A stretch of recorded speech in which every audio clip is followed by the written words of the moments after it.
প্রিয় দেশবাসী, দেশের শিশু, কিশোর কিশোরী, তরুণ তরুণী, ছাত্রছাত্রী, বয়স্ক বৃদ্ধ, পুরুষ মহিলা সবাইকে আমার সালাম জানাচ্ছি। আসসালামু আলাইকুম। বক্তব্যের শুরুতে আমি গভীর শ্রদ্ধা জানাচ্ছি জুলাই আগস্ট মাসে ফ্যাসিবাদের বিরুদ্ধে ছাত্র শ্রমিক জনতার অভ্যুত্থানে নিহত সকল শহীদের প্রতি।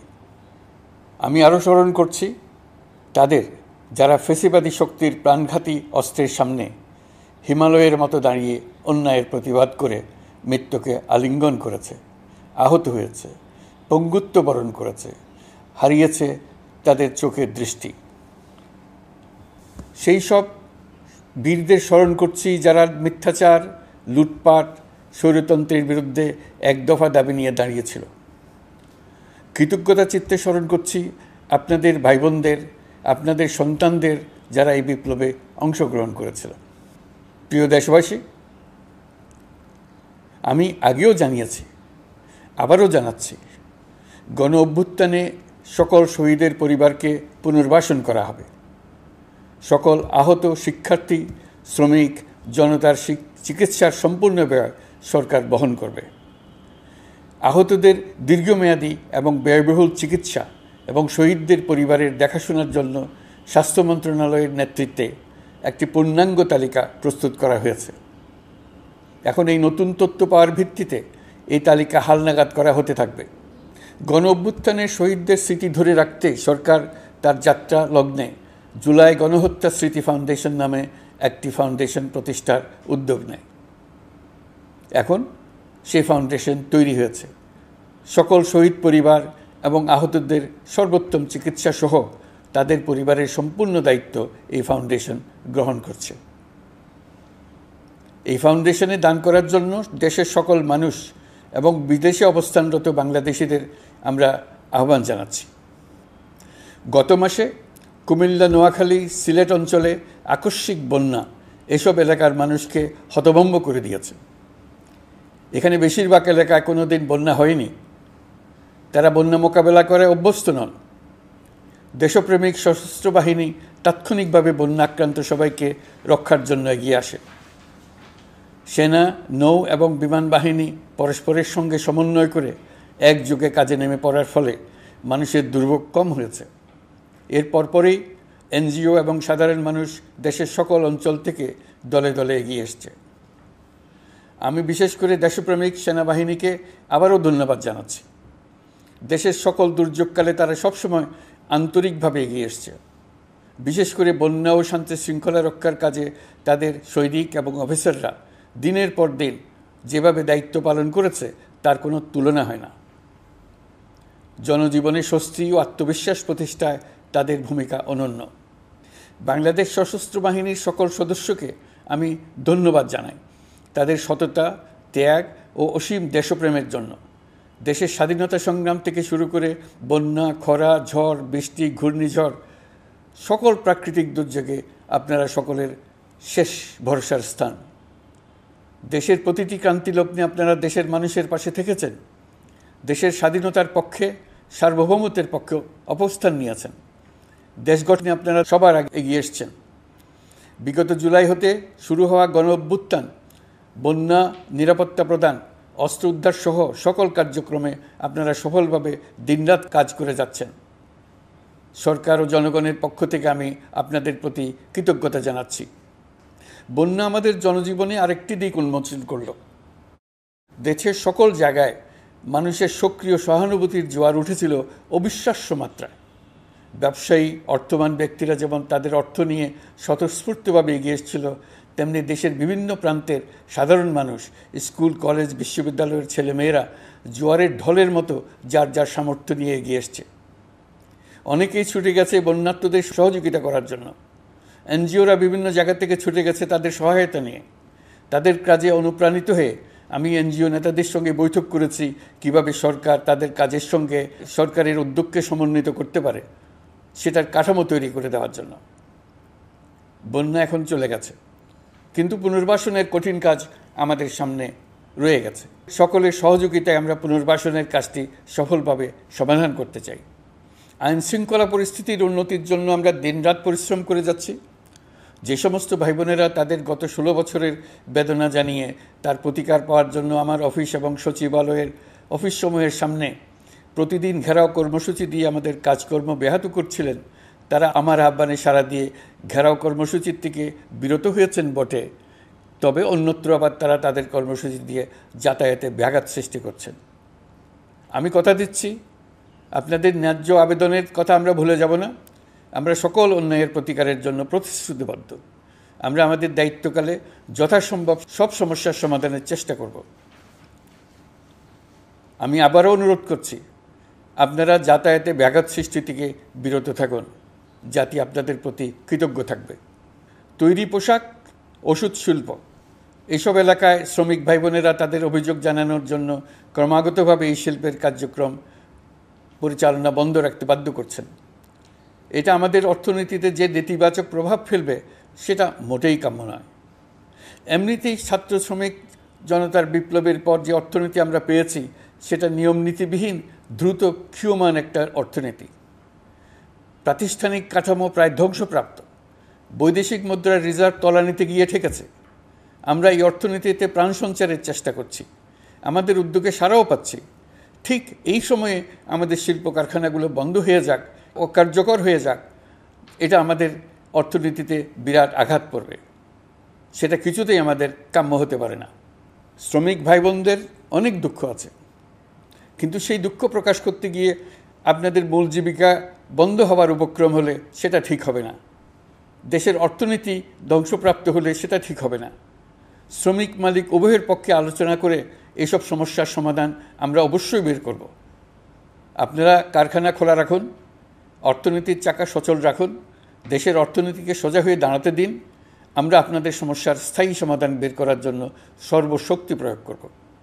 মালিক পক্ষের কাছে আমাদের আবেদন, আপনারা শ্রমিকদের সঙ্গে বোঝাপড়া করুন, কারখানা সচল রাখুন, অর্থনীতির দুর্বল স্বাস্থ্যকে সবল করে তুলুন। ওষুধ শিল্প এবং তৈরি পোশাক শিল্প দেশের গৌরব। এর মাধ্যমে আমাদের শ্রমিক ভাই বোনেরা তাদের কর্মকুশলতা বিশ্বকে মুগ্ধ করেছে। এর সাফল্য এখন থমকে আছে। আমরা এই দুই শিল্পকে তাদের সম্ভাব্য শীর্ষে নিয়ে যেতে চাই। দুর্বল করার তো প্রশ্নই ওঠে না। এই দুই শিল্পের কোথায় কোথায় বাধা আছে, সমস্যা আছে, সেগুলো চিহ্নিত করে তাকে বাধামুক্ত করতে চাই। আমরা বিদেশি ক্রেতাদের একত্রিত করে তাদের সহযোগিতা চাইব, যেন বাংলাদেশের এই শিল্প দুটি বিশ্বের অন্যান্য দেশের চাইতে বেশি আস্থাযোগ্য হয়ে গড়ে উঠতে পারে। সব কিছুই সম্ভব যদি আমরা শ্রমিক মালিক সম্পর্কটা একটা নির্ভরযোগ্য, আনন্দদায়ক করে গড়ে তুলতে পারি। আমাদের সরকারের প্রথম মাস কাটল। দ্বিতীয় মাস থেকে আমরা নতুন বাংলাদেশ গড়ার ভিত্তি হিসেবে নতুন শ্রমিক মালিক সম্পর্কের সূচনা করতে চাই। এটা দেশের সবার কাম্য। দেশের নতুন প্রজন্ম নির্ভয়ে যেন তাদের ভবিষ্যৎ নিয়ে এগিয়ে যেতে পারে, আমরা সেই লক্ষ্যে কাজ করছি। আমাদের দায়িত্ব অনেক। ন্যায়ভিত্তিক একটা সমাজ গড়ে তোলার জন্য একসাথে অনেকগুলো কাজ আমাদের হাত দিতে হবে। 1 জুলাই থেকে 5 আগস্ট পর্যন্ত ছাত্র জনতার গণ আন্দোলনকে দমন করতে যেসব ফৌজদারি মামলা দায়ের করা হয়েছিল, এর মধ্যে হত্যা মামলা ছাড়া বাকি প্রায় সকল মামলা প্রত্যাহার করা হয়েছে। এসব মামলায় গ্রেফতারকৃত সকলে মুক্তি পেয়েছে। দায়িত্ব গ্রহণের শুরুতেই অন্তর্বর্তীকালীন সরকার বিচার বিভাগের বড় সংস্কারের কাজে হাত দিয়েছে। যোগ্যতম ব্যক্তিকে প্রধান বিচারপতি নিয়োগ দেওয়াতে মানুষের মনে নতুন আশার সঞ্চার হয়েছে। আপিল বিভাগের বিচারপতি নিয়োগ, অ্যাটর্নি জেনারেল নিয়োগ এবং অন্যান্য নিয়োগগুলি অতি গুরুত্বপূর্ণ নিয়োগ, যেগুলো সবকটাই সম্পন্ন হয়েছে। সন্ত্রাস দমন আইন ও ডিজিটাল সাইবার নিরাপত্তা আইনে দায়েরকৃত মিথ্যা হয়রানিমূলক মামলাগুলো প্রত্যাহার করা হচ্ছে। সাইবার নিরাপত্তা আইন সহ বাংলাদেশে বিদ্যমান সকল কালো আইনের তালিকা করা হয়েছে। অতি সত্বর এই সকল কালো আইন বাতিল ও প্রযোজ্য ক্ষেত্রে সংশোধন করা হবে। সাংবাদিক সাগর রনি হত্যাকাণ্ড সহ বহুল আলোচিত 5টি হত্যাকাণ্ডের তদন্ত ও বিচার অগ্রাধিকার ভিত্তিতে ও দ্রুততম সময়ে নিষ্পত্তির জন্য সহায়তা প্রদান করা হচ্ছে। সম্প্রতি আমরা বলপূর্বক গুম থেকে সকল ব্যক্তির সুরক্ষার জন্য আন্তর্জাতিক কনভেনশনের সনদে স্বাক্ষর করেছি। ফলে স্বৈরাচার দ্বারা প্রতিষ্ঠিত গুম সংস্কৃতির সমাপ্তি ঘটানোর জন্য আন্তর্জাতিকভাবে আমরা প্রতিজ্ঞাবদ্ধ হলাম। এছাড়া আমরা ফ্যাসিবাদ শাসনের 15 বছরে গুমের প্রতিটি ঘটনা তদন্ত করার জন্য পৃথক একটা কমিশন গঠন করছি। যেসব পরিবার তাদের নিখোঁজ পিতা, স্বামী, পুত্র এবং ভাইদের পাওয়ার জন্য বছরের পর বছর যন্ত্রণার সাথে অপেক্ষা করছেন, আমরা আপনাদের বেদনায় সমব্যথী। আয়নাঘরগুলো বন্ধ করে দেওয়া হয়েছে এবং সেই সাথে বের হয়ে আসছে ফ্যাসিস্ট হাসিনা সরকারের গুমের শিকার ভাই বোনদের কষ্ট ও যন্ত্রণা গাথা। আমাদের তরুণ প্রজন্মের ভবিষ্যৎ যেন উজ্জ্বল হয়, সেটা নিশ্চিত করতে শিক্ষা ব্যবস্থার দিকে আমাদের পূর্ণ নজর রয়েছে। ইতোমধ্যে প্রথম শ্রেণী থেকে দ্বাদশ শ্রেণী পর্যন্ত বর্তমানের ত্রুটিপূর্ণ শিক্ষাক্রম পরিবর্তন করা হয়েছে। বই সংশোধন ও পরিমার্জনের কাজ শেষ পর্যায়ে আছে। এই সংস্কারের কাজ অব্যাহত থাকবে। বিশ্ববিদ্যালয়সমূহের উচ্চ প্রশাসনিক পদগুলো পূরণ করে শিক্ষা কার্যক্রম স্বাভাবিক করার কাজ দ্রুত গতিতে এগিয়ে চলেছে। বেসরকারি শিক্ষা প্রতিষ্ঠানগুলোর পরিচালনা বোর্ডে দখলদারিত্বের রাজনীতি বন্ধ করার ব্যবস্থাও নেওয়া হয়েছে। আপনারা নিশ্চয় লক্ষ্য করেছেন, আমাদের প্রথম মাসে দেশের প্রায় সকল বিশ্ববিদ্যালয়ের উপাচার্য এবং উপাচার্য মহোদয়গণ পদত্যাগ করেছেন। উচ্চশিক্ষার ক্ষেত্রে এটা বিরাট শূন্যতার সৃষ্টি করেছে। প্রথম মাসে আমরা ক্রমাগতভাবে প্রতিটি বিশ্ববিদ্যালয়ে সবার কাছে গ্রহণযোগ্য এমন উপাচার্য এবং উপাচার্য নিয়োগ দেওয়ার কাজ শুরু করেছে। এর ফলে সকল সরকারি এবং বেসরকারি বিশ্ববিদ্যালয়গুলোতে নতুন উদ্যমে কাজ শুরু করার পরিবেশ সৃষ্টি হয়েছে। সংবাদ মাধ্যম ও মত প্রকাশের পূর্ণ স্বাধীনতা ইতিমধ্যে নিশ্চিত করা হয়েছে। আমরা সবাইকে বলে দিয়েছি, আপনারা মন খুলে আমাদের সমালোচনা করুন, আমরা সবার মতামতের প্রতি শ্রদ্ধাশীল। মিডিয়া যাতে কোনো রকম বাধা বিপত্তি ছাড়া নির্বিঘ্নে তাদের কাজ করতে পারে, সেজন্য একটা মিডিয়া কমিশন গঠন করা সরকারের সক্রিয় বিবেচনাধীন। আরও যেসব কমিশন সরকার সহ অন্য সবাইকে জবাবদিহিতার আওতায় আনতে পারে, আমরা তাদের পুনর্গঠন ও সংস্কারের উদ্যোগ নিয়েছি, যাতে তারা আরও শক্তিশালী হয়, জনকল্যাণে কাজ করে। দায়িত্ব গ্রহণের পর বিভিন্ন দেশের সরকার প্রধান টেলিফোনে এবং শুভেচ্ছা বার্তা পাঠিয়ে আমাকে অভিনন্দন জানিয়েছেন। বিভিন্ন দেশের রাষ্ট্রদূত এবং হাই কমিশনারবৃন্দ আমার সাথে সাক্ষাৎ করে দ্বিপাক্ষিক সহযোগিতা বৃদ্ধির আশ্বাস দিয়েছেন। আমার অনুরোধে সংযুক্ত আরব আমিরাতের 57 জন বাংলাদেশি যারা ফ্যাসিবাদ বিরোধী বিক্ষোভে অংশগ্রহণ করা বিভিন্ন মেয়াদে কারাদণ্ডে দণ্ডিত হয়েছিলেন, তাদের সাধারণ ক্ষমা ঘোষণা করেছেন সে দেশের সরকার। ইতিমধ্যে তাদের কয়েকজন দেশে ফিরে এসেছেন। এই ক্ষমা প্রদর্শন ছিল অতি বিরল একটি ঘটনা। এই জন্য আমি সংযুক্ত আরব আমিরাতের রাষ্ট্রপতি শেখ মোহাম্মদ বিন জায়েদ আল নাহিয়ানকে ধন্যবাদ ও কৃতজ্ঞতা জানিয়েছি আপনাদের সবার পক্ষ থেকে। যে সমস্ত সরকার প্রধানের সঙ্গে আমার টেলিফোনে যোগাযোগ হয়েছে, তাদের মধ্যে রয়েছেন ভারতের প্রধানমন্ত্রী নরেন্দ্র মোদী, পাকিস্তানের প্রধানমন্ত্রী শাহবাজ শরীফ। আমরা ভারত এবং অন্যান্য প্রতিবেশী রাষ্ট্রসমূহের সঙ্গে সুসম্পর্ক চাই, তবে সেই সম্পর্ক হতে হবে ন্যায্যতা এবং সমতার ভিত্তিতে। ভারতের সাথে আমরা ইতিমধ্যে বন্যা মোকাবেলায় উচ্চ পর্যায়ে দ্বিপাক্ষিক সহযোগিতার আলোচনা শুরু করেছি। দক্ষিণ এশিয়ায় আঞ্চলিক সহযোগিতা বৃদ্ধির লক্ষ্যে আমি সার্ক রাষ্ট্রগোষ্ঠী পুনর্জীবিত করার উদ্যোগ নিয়েছি। আমরা চাই আমাদের দেশ যেন একটি গণতান্ত্রিক দেশ হিসেবে বিশ্বের কাছে সম্মানের সাথে পরিচিত হয়। দেশের পরিকল্পনা যেন দেশের মানুষকেন্দ্রিক হয়, কোনো নেতা বা দলকেন্দ্রিক না হয়। আমরা স্বৈরাচারী হাসিনা সরকারের অহেতুক কোটি কোটি টাকা ব্যয়ের প্রকল্প বাস্তবায়িত হতে দেখেছি, যেগুলো কখনোই দেশের মানুষের জন্য ছিল না, বরং এর সাথে জড়িত ছিল কুৎসিত আমিত্ব এবং বিশাল আকারের চুরি। চলমান এবং প্রস্তাবিত সকল উন্নয়ন প্রকল্পগুলোর যাচাই বাছাই করার কাজ ইতিমধ্যে আমরা শুরু করেছি। প্রকল্প বাস্তবায়নের পর্যায় বিবেচনা করে বাকি কাজে ব্যয়ের সাশ্রয় এমনকি প্রয়োজন মতে তা বাতিল করার কথা বিবেচনা করা হবে। দেশের মানুষকে আর ফাঁকি দেওয়া চলবে না। কর্মসংস্থান তৈরি করবে এমন প্রকল্পগুলোকে আমরা অগ্রাধিকার দেব। লুটপাট ও পাচার হয়ে যাওয়া অর্থ ফিরিয়ে আনার উদ্যোগ আমরা নিয়েছি। আর্থিক খাতে শৃঙ্খলা ফিরিয়ে আনতে একটা ব্যাংকিং কমিশনও গঠন করার উদ্যোগ নেওয়া হয়েছে। বিভিন্ন ব্যাংকের পরিচালনা পরিষদ পুনর্গঠন করা হয়েছে। ব্যাংকিং খাতে এই এক মাসে বিরাট পরিবর্তন এসেছে, আপনারা নিশ্চয়ই সেটা লক্ষ্য করেছেন। আমরা এই খাতে নিয়মনীতি প্রতিষ্ঠা করতে পেরেছি। আরও অনেক কাজ বাকি রয়ে গেছে।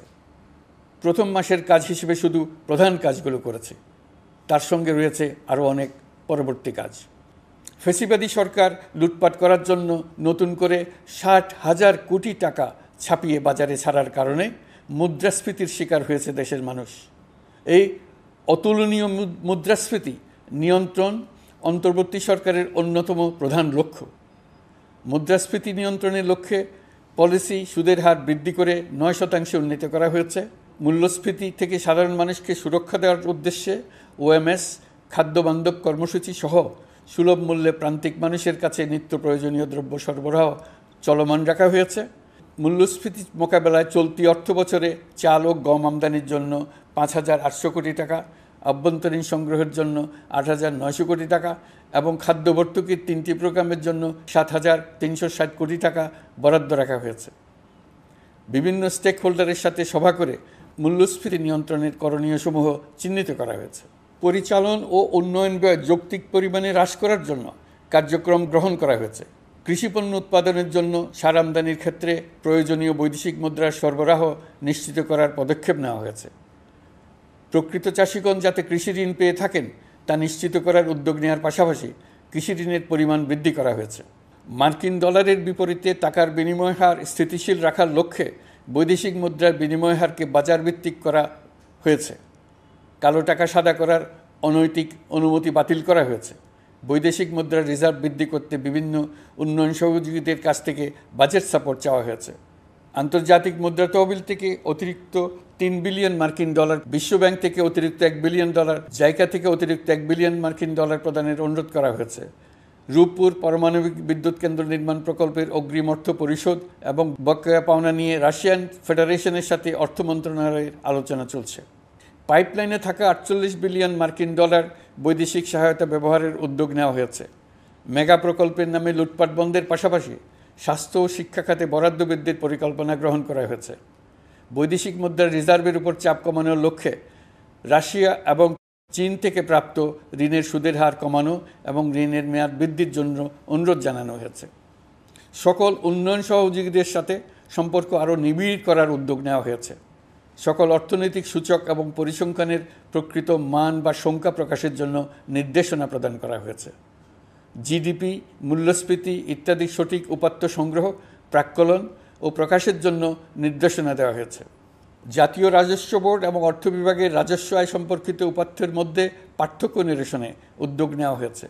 প্রকৃত রপ্তানি আয় নিরূপণ এবং প্রকাশের নির্দেশনা দেওয়া হয়েছে। জাতীয় রাজস্ব বোর্ডের অটোমাইজেশনের লক্ষ্যে পরিকল্পনা গ্রহণ করা হয়েছে। পুঁজিবাজারকে স্বাভাবিক ধারায় ফিরিয়ে আনতে সিকিউরিটি এক্সচেঞ্জ কমিশন পুনর্গঠন করা হয়েছে। নিত্য প্রয়োজনীয় পণ্য সামগ্রী সরবরাহ স্বাভাবিক রাখার নিমিত্তে ব্যবসায়ী, শিল্প মালিক ও ব্যবসায়ী সংগঠনের সাথে সভা করা হচ্ছে এবং তাদের মতামতের ভিত্তিতে বিভিন্ন ব্যবস্থা গ্রহণ করা হচ্ছে। বিদ্যমান মজুদ ও ঘাটতি মূল্যায়ন করে ভবিষ্যৎ চাহিদা পর্যালোচনা করে স্থানীয় উৎপাদন বৃদ্ধির পাশাপাশি আমদানি পর্যায়ে বিভিন্ন জটিলতা দূরীকরণ, বন্দর ও বড় মোকামসহ পরিবহন ব্যবস্থার বিভিন্ন সমস্যা সমাধানে সংশ্লিষ্ট সকল মন্ত্রণালয়, দপ্তর, বিভাগকে প্রয়োজনীয় নির্দেশ দেওয়া হয়েছে। এই জন্য তেল, চিনি, ডিম ও মাংস উৎপাদনকারী বৃহৎ প্রতিষ্ঠানসমূহের সাথে সভা ও মতবিনিময় করা হচ্ছে। নিত্য প্রয়োজনীয় কিছু দ্রব্যাদি যেমন পেঁয়াজ, আলু এসবের দাম আরও কমানোর জন্য বিদ্যমান শুল্ক হার হ্রাসের বিষয়ে এনবিআরকে প্রয়োজনীয় নির্দেশনা দেওয়া হয়েছে। ইতোমধ্যে এনবিআর পেঁয়াজ, আলু ও কতিপয় কীটনাশকের ক্ষেত্রে আমদানি শুল্ক হ্রাস এবং ক্ষেত্র বিশেষে রেগুলেটরি শুল্ক প্রত্যাহার করে এসআরও জারি করেছে। নিম্ন আয়ের 1 কোটি পরিবারকে টিসিবির মাধ্যমে হ্রাসকৃত মূল্যে কিছু পণ্য যেমন পরিবার প্রতি চাল মাসে 5 কেজি, সয়াবিন তেল মাসে 2 কেজি, মসুর ডাল মাসে 2 কেজি দেওয়া হচ্ছে। এটি সামনের দিনগুলোতে অব্যাহত রাখা হবে। সরকার দায়িত্ব গ্রহণের পর জনপ্রত্যাশা অনুযায়ী বিদ্যুৎ, জ্বালানি ও খনিজ সম্পদ মন্ত্রণালয় হতে বিদ্যুৎ ও জ্বালানির দ্রুত সরবরাহ বৃদ্ধি আইনের অধীনে চলমান সকল প্রকার নেগোসিয়েশন, প্রকল্প বাছাই এবং ক্রয় প্রক্রিয়াকরণ কার্যক্রম আপাতত স্থগিত করা হয়েছে। গত 1.5 দশকে এই আইন ব্যবহার করে লক্ষ কোটি টাকা লুটপাট হয়েছে। বিদ্যুৎ, জ্বালানি ও খনিজ সম্পদ মন্ত্রণালয়ের আওতাধীন কোম্পানিসমূহে অধিকতর স্বচ্ছতা ও জবাবদিহিতা আনার লক্ষ্যে কোম্পানিসমূহের পরিচালনা পর্ষদ পুনর্গঠন করা হয়েছে। প্রকৌশল, ভূতত্ত্ব এবং খনিজ হিসাব বিষয়ে অধ্যয়ন করেছে এমন ছাত্র প্রতিনিধি অন্তর্ভুক্ত করার জন্য উদ্যোগ গ্রহণ করা হয়েছে। এই খাতে অধিকতর সক্ষমতা, গতিশীলতা এবং জবাবদিহিতা নিশ্চিত করার লক্ষ্যে বিশেষজ্ঞগণের সমন্বয়ে একটি কমিটি গঠন করা হয়েছে। জ্বালানি তেলের মূল্য জনপ্রত্যাশা অনুযায়ী সহনশীল রাখতে অকটেন ও পেট্রোলের দাম ৬ টাকা, ডিজেল ও কেরোসিনের দাম ১ টাকা ২৫ পয়সা কমানো হয়েছে। ৩৭ দিন বন্ধ থাকার পর গত ২৫ আগস্ট হতে মিরপুর ১০ ও কাজীপাড়া স্টেশন ছাড়া বাকি সব স্টেশনে মেট্রো রেল পুনরায় চালু করা হয়েছে। ভুয়া মুক্তিযোদ্ধাদের চিহ্নিত করার লক্ষ্যে বিশেষ করে মুক্তিযুদ্ধের সময় যাদের বয়স ১২.৫ বছরের কম ছিল তাদের মুক্তিযুদ্ধ তালিকা হতে বাতিলের জন্য সুপ্রিম কোর্টে লিভ টু আপিলের পদক্ষেপ গ্রহণ করা হয়েছে। মুক্তিযোদ্ধা কল্যাণ ট্রাস্টের আওতাধীন বেদখলকৃত স্থাবর সম্পত্তি উদ্ধারে প্রয়োজনীয় ব্যবস্থা গ্রহণ করা হয়েছে। গৃহায়ন ও গণপূর্ত মন্ত্রণালয় কর্তৃক গৃহীত বরিশাল, রংপুর, ময়মনসিংহ উন্নয়ন কর্তৃপক্ষ আইন এর খসড়া তৈরির কার্যক্রম নেওয়া হয়েছে। পূর্বাচল নতুন শহর প্রকল্প, ঢাকার আশেপাশে স্যাটেলাইট সিটি নির্মাণের রোডম্যাপ চূড়ান্তকরণের উদ্যোগ নেওয়া হয়েছে। বিধি বহির্ভূত প্রদত্ত প্লট ও ফ্ল্যাটের বরাদ্দ বাতিলের উদ্যোগ নেওয়া হয়েছে। প্রিয় দেশবাসী, আপনাদের আমাদের সন্তানদের জন্য একটি গণতান্ত্রিক বাংলাদেশের রূপরেখা তৈরি করতে আমরা দৃঢ় প্রতিজ্ঞ। আর যেন আমাদের কোনো স্বৈরাচারের হাতে পড়তে না হয়। আমরা যাতে বলতে পারি আমরা একটি গণতান্ত্রিক দেশে বসবাস করি, আমরা যাতে সকলেই দাবি করতে পারি যে এই দেশটি আমাদের, আমরা সেই লক্ষ্যেই কাজ করছি। কেউ আইন নিজের হাতে তুলে নেবেন না। আইন নিজের হাতে তুলে নিয়ে কেউ সমাজে বিশৃঙ্খল পরিবেশ সৃষ্টি করলে আমরা তাকে অবশ্যই শাস্তির আওতায় নিয়ে আসব। আমরা একটি সাম্প্রদায়িক সম্প্রীতির দেশ। ধর্মীয় সম্প্রীতি বিনষ্ট হয় এমন কোনো কাজ কেউ কোনোভাবেই করবেন না। অতীতে শুধুমাত্র আওয়ামী মতাদর্শী না হওয়ার কারণে ২৮তম থেকে ৪২তম বিসিএস পর্যন্ত বিপিএসসি কর্তৃক সুপারিশকৃত অনেক প্রার্থী নিয়োগ বঞ্চিত হয়েছেন। ৮ই আগস্ট পরবর্তী সময়ে এর মধ্যে এদের ২৫৯ জনকে নিয়োগ দেওয়া হয়েছে। মাঠ প্রশাসনকে জনবান্ধব এবং দুর্নীতিমুক্ত জবাবদিহিমূলকভাবে গড়ে তোলার জন্য সব ধরনের উদ্যোগ নেওয়া হয়েছে। সরকারি কর্মচারীদের বাধ্যতামূলকভাবে সম্পদ বিবরণী দাখিলের নির্দেশ দেওয়া হয়েছে এবং এটা প্রতি বছর তাদেরকে করতে হবে। ধ্বংস হয়ে পড়া একটা জনপ্রশাসনকে নিয়ে যাত্রা শুরু করেছি। মন্ত্রণালয়গুলোর উচ্চতম পদে যারা নিয়োজিত ছিলেন তারা অনেকে দায়িত্ব ছেড়ে চলে গেছেন, কিংবা পদে থাকলেও সহকর্মীদের চাপের মুখে কাজ করতে পারছিলেন না, বাধ্য হয়ে পদত্যাগ করেছেন। আর যারা ১৬ বছরের স্বৈরাচারী শাসনের আমলে পদত্যাগে বাধ্য হয়েছিলেন কিংবা দায়িত্ববিহীন অবস্থায় একই পদে থেকে বাধ্য হয়েছেন, তাদের সবার কথা বিবেচনা নিয়ে জনপ্রশাসনকে নতুন করে দাঁড় করানোই ছিল আমাদের প্রথম মাসে কঠিনতম সময়। আবার সকল সমস্যার সমাধান করে একটি নতুন জনপ্রশাসন কাঠামো দাঁড় করাতে পেরেছি, এটাই আমাদের প্রথম মাসের সবচাইতে বড় অর্জন। আমার বিশ্বাস এই জনপ্রশাসন জনগণের ইচ্ছা পূরণে সর্বোচ্চ অবদান রাখতে পারবে। অতি স্বল্প জনবল নিয়ে দাপ্তরিক কার্যক্রম শুরু করা হলেও প্রথম দিকে বিভিন্ন মন্ত্রণালয় ও বিভাগ থেকে পাঠানো বিবিধ প্রস্তাব দ্রুত গতিতে এবং আইনগত সমস্ত বাধ্যবাধকতা মেনে সিদ্ধান্ত নেওয়া হয়েছে। গত এক মাসে বিভিন্ন মন্ত্রণালয় ও বিভাগ ১৯৮টি অতি গুরুত্বপূর্ণ বিষয়ে সিদ্ধান্ত নিয়েছে। জনপ্রশাসনের ১৩৫ জন অতিরিক্ত সচিব, ২২৭ জন যুগ্ম সচিব এবং ১২০ জন উপসচিবকে পদোন্নতি প্রদান করা হয়েছে। ৫৯টি জেলার জেলা প্রশাসককে প্রত্যাহার করা হয়েছে এবং নতুন ৫৯ জন জেলা প্রশাসককে নিয়োগ দেওয়া হয়েছে। ৬৭ জন কর্মকর্তার চুক্তিভিত্তিক নিয়োগ বাতিল করা হয়েছে। ১০ জন যুগ্ম সচিব, ৮ জন অতিরিক্ত সচিব, ৬ জন সচিবকে ওএসডি করা হয়েছে। বাংলাদেশ পুলিশের ৮০ জন ডিআইজি, ৩০ জন পুলিশ সুপার সহ ১১০ জনকে পদোন্নতি প্রদান করা হয়েছে। ১ জন ডিআইজি, ১ জন এডিশনাল ডিআইজি, ৪ জন পুলিশ সুপারকে চাকরিতে পুনর্বহাল করা হয়েছে। আইজিপি সহ ১০ জন অতিরিক্ত আইজি, ৮৮ জন ডিআইজি, ২১ জন এডিশনাল ডিআইজি, ১৭৭ জন পুলিশ সুপার সহ মোট ২৯৭ জন কর্মকর্তাকে বদলি করা হয়েছে। ছাত্র শ্রমিক জনতার বিপ্লবের মূল লক্ষ্য ছিল গণভবন। এটা ছিল স্বৈরাচারের কেন্দ্রবিন্দু।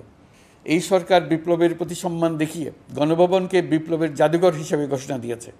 ছাত্র জনতার ক্ষোভকে স্থায়ীভাবে তুলে ধরার জন্য গণভবনের আর কোনো সংস্কার করা হবে না। ছাত্র জনতার ক্ষোভের মুখে তা যে অবস্থায় দাঁড়িয়েছিল সেই অবস্থায় তাকে রাখা হবে। যেসব মূল্যবান সামগ্রী জনতা নিয়ে গিয়েছিল সেগুলো অনেক ফেরত দিয়ে গেছেন। যারা নিয়ে গিয়েছেন তারা নিজেরাই ফেরত দিয়ে গেছেন। তাদের আমরা দেশবাসীর পক্ষ থেকে ধন্যবাদ জানাচ্ছি। আরও কিছু জিনিস পাওয়া যায়নি। যারা নিয়ে গেছেন তাদের কাছে আমাদের অনুরোধ থাকবে তারা যেন এইসব সামগ্রী ফেরত দিয়ে যান। আমরা উল্লেখ করব এইসব বিক্ষুব্ধ জনতা নিয়ে গিয়েছিল, কিন্তু বিজয়ের পর তারা আবার জাদুঘরে প্রতি সম্মান দেখিয়ে এগুলো ফেরত দিয়ে গিয়েছেন। আমরা নতুন বাংলাদেশকে একটা পরিবেশ বান্ধব এবং জীববৈচিত্র্যময় দেশ হিসেবে গড়ে তোলার উদ্যোগ নিয়েছি। এটি তরুণদের আকাঙ্ক্ষা, আমাদের সবারই আকাঙ্ক্ষা। সেই লক্ষ্যে আমি প্রথমেই একটি ক্ষুদ্র পদক্ষেপ নিয়েছি। আমার বাসভবন এবং সমগ্র সচিবালয়ে প্লাস্টিকের পানির বোতল ব্যবহার নিষিদ্ধ করেছি। ইতিমধ্যে সুপার শপগুলোতে পলিথিনের শপিং ব্যাগ ব্যবহার বন্ধ করার উদ্যোগ নেওয়া হয়েছে। গত কয়েক দশকে যে পরিমাণ নদী দূষণ হয়েছে, আমরা তা বন্ধ করার উদ্যোগ নিয়েছি। আমরা সংস্কার চাই। আমাদের একান্ত অনুরোধ, আমাদের উপর যে সংস্কারের গুরু দায়িত্ব দিয়েছেন, সেই দায়িত্ব দিয়ে আপনারা দর্শকের গ্যালারিতে চলে যাবেন না। আপনারা আমাদের সঙ্গে থাকুন, আমরা একসঙ্গে সংস্কার করব। এটা আমাদের সবার দায়িত্ব। আপনারা নিজ নিজ জগতে সংস্কার আনুন। একটা জাতির সংস্কার শুধু সরকারের সংস্কার হলে হয় না। আপনি ব্যবসায়ী হলে আপনার ব্যবসায় সংস্কার আনুন। ব্যবসায়ী গোষ্ঠীরা তাদের নিজ নিজ সমিতির মাধ্যমে সংস্কার আনুন। সমিতিতে সংস্কার আনুন। নতুন করে সমিতি গঠনতন্ত্র সংশোধন করুন। আপনি শ্রমিক হলে আপনার ক্ষেত্রে আপনি সংস্কার করুন। আপনি রাজনৈতিক নেতাকর্মী হলে আপনার ক্ষেত্রে সংস্কার করুন। আপনি প্রতিষ্ঠান প্রধান হলে আপনার প্রতিষ্ঠানে সংস্কার আনুন। আমি এটাকে সুযোগ হিসেবে গ্রহণ করার জন্য সবাইকে আহ্বান জানাচ্ছি। এই সংস্কারের মাধ্যমে আমরা জাতি হিসেবে নতুনভাবে যাত্রা শুরু করতে চাই। আমাদের এই যাত্রা আমাদেরকে পৃথিবীর একটা সম্মানিত জাতি হিসেবে প্রতিষ্ঠিত করুক, এটাই আমাদের সবার কাম্য, এটাই আমাদের সবার লক্ষ্য। গত এক মাসে আমি বেশ কিছু রাজনৈতিক দলের সঙ্গে পৃথকভাবে বসছি, তাদের সঙ্গে মতামত বিনিময় করেছি। তারা আমাদের উৎসাহিত করেছেন, ছাত্র শ্রমিক জনতার বিপ্লবের লক্ষ্যের প্রতি সমর্থন জানিয়েছেন, সংস্কারের কাজে পূর্ণ সহযোগিতার দেওয়ার আশ্বাস দিয়েছেন।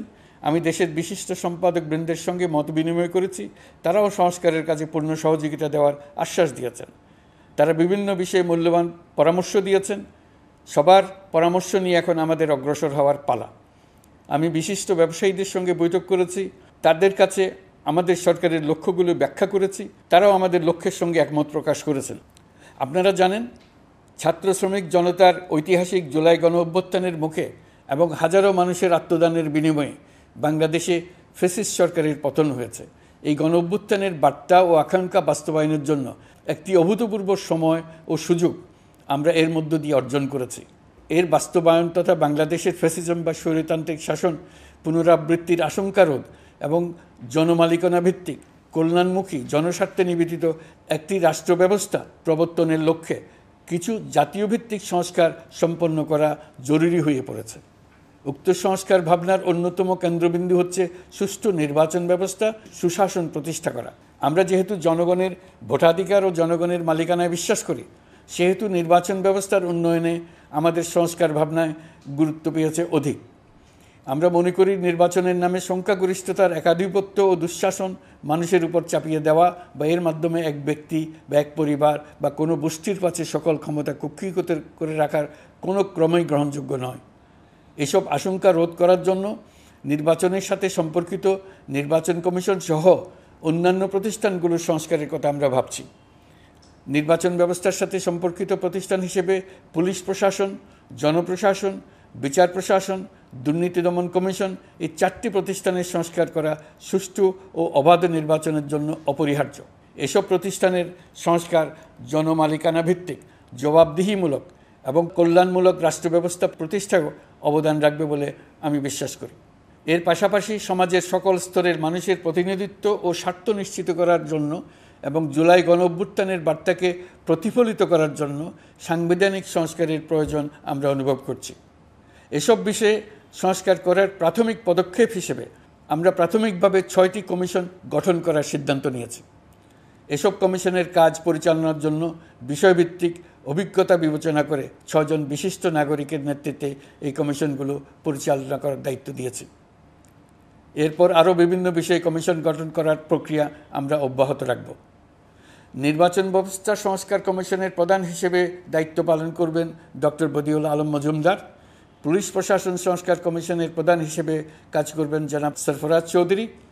বিচার বিভাগ সংস্কার কমিশনের প্রধান হিসেবে দায়িত্ব পালন করবেন বিচারপতি শাহ আবু নাঈম মমিনুর রহমান। দুর্নীতি দমন সংস্কার কমিশনের প্রধান হিসেবে দায়িত্ব পালন করবেন ডক্টর ইফতেখারুজ্জামান। জনপ্রশাসন সংস্কার কমিশনের প্রধান হিসেবে দায়িত্ব পালন করবেন জনাব আব্দুল মুহিত চৌধুরী। সংবিধান সংস্কার কমিশনের প্রধান হিসেবে দায়িত্ব পালন করবেন ডক্টর শাহদিন মালিক। এসব কমিশনের অন্য সদস্যদের নাম কমিশন প্রধানদের সাথে আলোচনা করে ঠিক করা হবে। কমিশনগুলোর আলোচনা ও পরামর্শ সভায় উপদেষ্টা পরিষদের সদস্য, ছাত্র, শ্রমিক জনতা আন্দোলনের প্রতিনিধি, নাগরিক সমাজ ও রাজনৈতিক দলের প্রতিনিধিরা উপস্থিত থাকবেন। পূর্ণাঙ্গভাবে গঠিত হওয়ার পর কমিশন আনুষ্ঠানিকভাবে তাদের কাজ আগামী 1 অক্টোবর থেকে শুরু করতে পারবে বলে আমি আশা করছি এবং এটি পরবর্তী 3 মাসের মধ্যে সম্পন্ন হবে বলে আমরা ধারণা করছি। কমিশনের রিপোর্টের ভিত্তিতে সরকার পরবর্তী পর্যায়ে প্রধান রাজনৈতিক দলগুলোর সাথে পরামর্শ সভার আয়োজন করবে। চূড়ান্ত পর্যায়ে ছাত্র সমাজ, নাগরিক সমাজ, রাজনৈতিক দলের প্রতিনিধি, সরকারের প্রতিনিধি নিয়ে ব্যাপক ভিত্তিক 3 থেকে 7 দিন ব্যাপী একটি পরামর্শ সভার ভিত্তিতে সংস্কার ভাবনার রূপরেখা চূড়ান্ত করা হবে।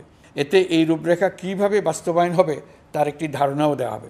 এই আয়োজন জুলাই গণ অভ্যুত্থানের বার্তা বাস্তবায়ন ও রাষ্ট্র পুনর্নির্মাণ তাগিদের ঐক্যবন্ধনে গোটা জাতিকে শক্তিশালী ও আশাবাদী করে তুলবে বলে আমাদের বিশ্বাস।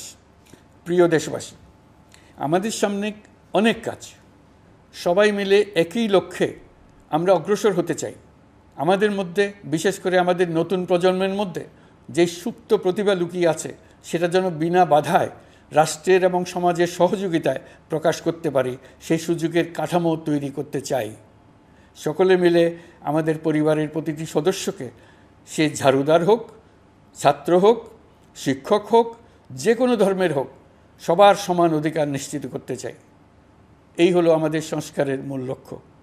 আসুন ছাত্র শ্রমিক জনতার এই বিপ্লবের লক্ষ্যকে আমরা দ্রুত বাস্তবায়ন করি। আমাদের প্রথম মাসে আমরা যেই গতিতে, যে উদ্যম নিয়ে কাজ এগিয়ে নিয়ে যাওয়ার কথা চিন্তা করেছিলাম সেটা হয়তো করতে পারিনি বাস্তব অবস্থার পরিপ্রেক্ষিতে। দেশের আইনশৃঙ্খলা পরিস্থিতি স্বাভাবিক রাখা গেলে আশা করি আমরা আমাদের গতি অনেক বাড়াতে পারব। এই জন্য দেশের সকল মানুষের কাছে, শিক্ষক, ছাত্রছাত্রী, কৃষক, শ্রমিক, পেশাজীবী, বড় ব্যবসায়ী, ক্ষুদ্র ব্যবসায়ী, দিনমজুর, গৃহিণী, সকলের সহযোগিতা চেয়েছি। আমাদের কাজ বড় কঠিন, কিন্তু জাতি হিসেবে এবার ব্যর্থ হওয়ার কোনো অবকাশ আমাদের নেই। আমাদেরকে সফল হতেই হবে। এই সাফল্য আপনাদের কারণেই আসবে, আপনার সহযোগিতার কারণেই আসবে। আমাদের কাজ হবে আপনার আমার স্বপ্নকে বাস্তবে রূপায়িত করা। এখন আমরা আমাদের 2য় মাস শুরু করছি। আমাদের 2য় মাসে যেন আপনাদের মনে দৃঢ় আস্থা সৃষ্টি করতে পারি, সেই চেষ্টা করে যাব। ধৈর্য ধরুন, এই কথাটি আমি মোটেই আপনাদের বলবো না। আমরা সবাই অধৈর্য হয়ে পড়েছি। এত সব কাজ কখন যে শেষ হবে এটা চিন্তা করে আমরা অধৈর্য হব, কেন হব না? কিন্তু সঠিকভাবে কাজ করব, কাজে কোনো অধৈর্যের চিহ্ন রাখব না। প্রিয় দেশবাসী, দেশের শিশু, কিশোর কিশোরী, তরুণ তরুণী, ছাত্রছাত্রী, বয়স্ক, বৃদ্ধ, পুরুষ, মহিলা, সবাইকে আবারও আমার সালাম জানাচ্ছি। আসসালামু আলাইকুম। আপনাদের সবাইকে ধন্যবাদ জানাচ্ছি। মহান আল্লাহ আমাদের সকলের সহায় হন।